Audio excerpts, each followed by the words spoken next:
১৯ বছরের মধ্যে সর্বনিম্ন এসএসসি পাশের হার ফেল করেছেন প্রায় ৭ লাখ শিক্ষার্থী। ইংরেজি গণিতে ধাক্কা, মানবিকে প্রতি ১০০ জনে ফেল ৫১। চীন থেকে সরাসরি ঢাকায় এসেছেন ভারতের প্রধান পরাগ জৈন।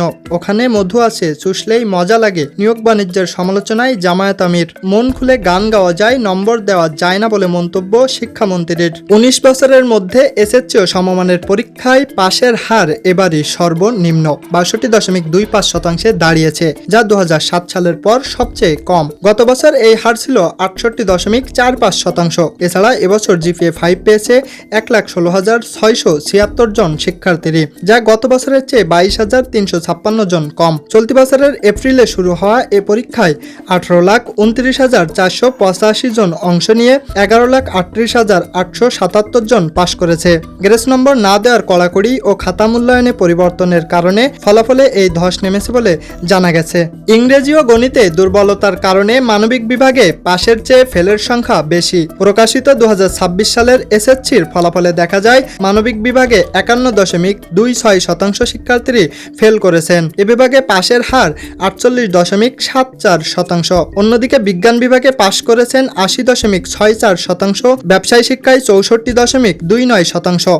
মানবিক থেকে ৬,১৭,৮৮৫ জন পরীক্ষার্থীর মধ্যে পাশ করেছেন মাত্র ৩,০১,১৭৪ জন। সার্বিকভাবে ১৮,২৯,৪৮৫ জনের মধ্যে পাশ করেছেন ১১,৩৮,৮৭৭ জন, আর ফেল করেছেন ৬,৯০,৬০৮ জন, যার প্রায় অর্ধেক মানবিক বিভাগের শিক্ষার্থী।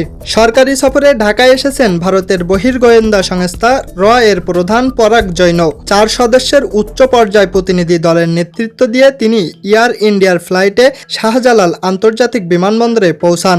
দ্বিপক্ষীয় সম্পর্ক স্বাভাবিক রাখার প্রচেষ্টার অংশ হিসেবে এই সফরে তার সঙ্গে রয়েছেন অশ্বিন মুকুন্দ কোটনিস, রাহুল নেগি এবং শৈবাল রায় চৌধুরী। তবে এসপিজির স্পেশাল সেক্রেটারির দায়িত্বে থাকা পরাগ জৈন বাংলাদেশ সফরের আগে চীন সফর করেন।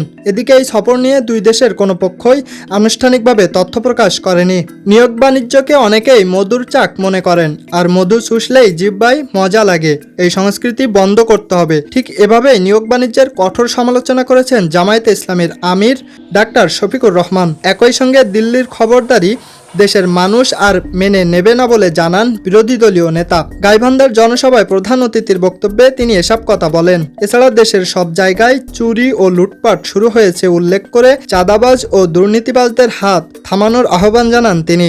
দেশের স্বার্থে শতবার রাজপথে নামার প্রত্যয় ব্যক্ত করে তিনি আরও বলেন, দেশের মানুষের বিরুদ্ধে যারা যাবে তাদের এই দেশে থাকা হবে না।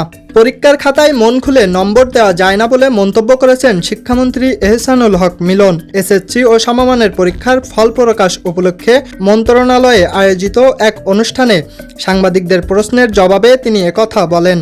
ফলাফল খারাপ নয়, সুন্দর ফল হয়েছে বলেও মন্তব্য করেন শিক্ষামন্ত্রী। তিনি জানান, পরীক্ষার্থীরা যে নম্বর পেয়েছে সেটি দেওয়া হয়েছে। এবার ফল পুনর্নিরীক্ষণের পাশাপাশি উত্তরপত্র পুনর্নিরীক্ষা বা পুনর্মূল্যায়নের সুযোগও রাখা হয়েছে। এর আগে পুনর্নিরীক্ষণে শুধু নম্বর যোগ বিয়োগে ভুল বা গুরুতর কোনো ত্রুটি যাচাই করা হতো, তবে নতুন করে উত্তরপত্র মূল্যায়ন করা হতো না।